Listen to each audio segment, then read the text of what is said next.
Are you all about retro gaming? I mean, are you really about your retro gaming? Then you better face forward and pay attention because this game looks like it means business.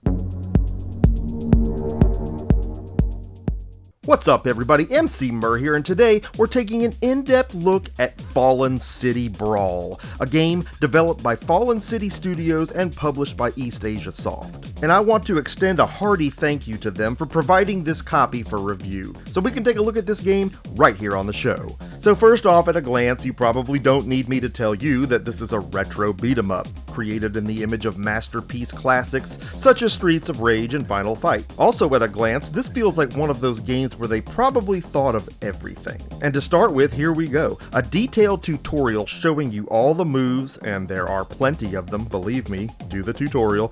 I mean, how badass is this guy ripping a pumped shotgun out and wasting some fools? Lots of cool ways to mix up combos, but then you have super moves and weapons as well. And before I forget, can I just stop and say that I love the fact that the graphics on this are vintage 16-bit style and not some newfangled, smoothed over remake looking crap. I mean, if we're gonna play retro, then let's play retro. It needs to look retro. That's what it means. This game excels at some very unique mechanics too, such as bouncing enemies off the edge of the screen instead of the classic annoying punch them off the screen and then try to guess where they are and wait for them to walk back out. This works. The special moves power up based on how many gems you've picked up, making for a system akin to what we see in Golden Axe with the magic bottles.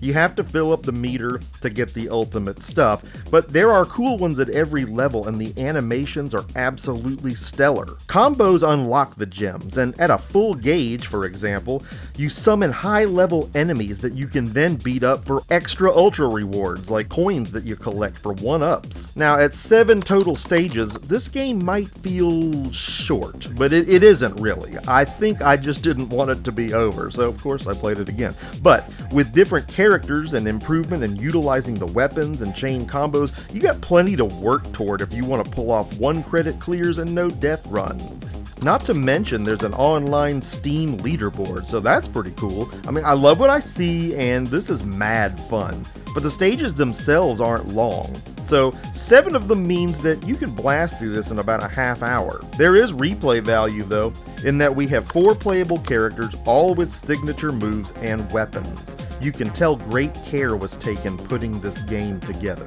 It has a cool zoom in feature which accentuates action where it's concentrated, and there are very detailed backgrounds with stuff going on in them, like the cars going by on this overpass. Love it.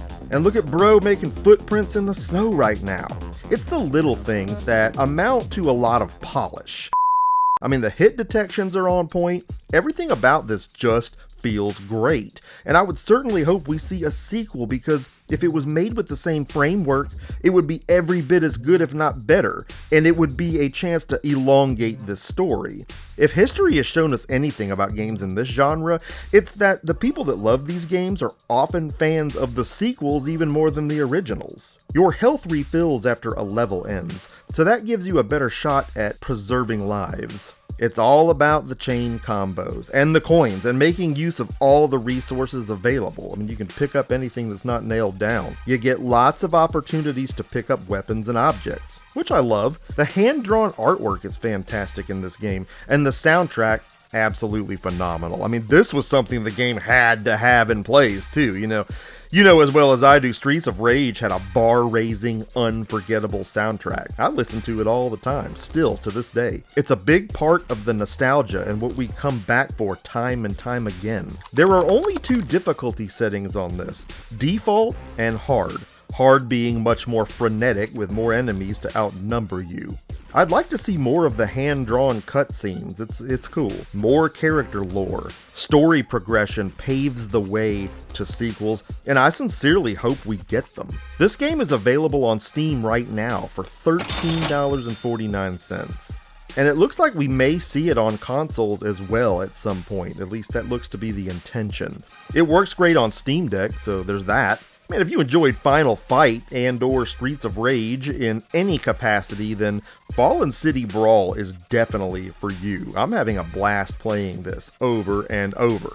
Enough said. And the studio being Fallen City, and talk about Fallen City within the context of the game, makes me think we're seeing developing lore here, like a setting in which future installments could take place, maybe even spin-offs into other genres. I don't know, Fallen City Tactics maybe? The whole thing is just pretty cool, and I look forward to seeing more from this developer. The 4 characters are different enough in their builds to where each playthrough does feel different. They feel different. I mean, of course, the controls don't change, but what they do is completely different. These characters have different builds, different ranges, different special weapon, etc., etc. I don't know, it just works. Like this chick right here, throwing a giant metal wrench at everybody in like a boomerang pattern. So yeah, that's different than just pulling out the shotgun and shooting, right? It creates a different dynamic.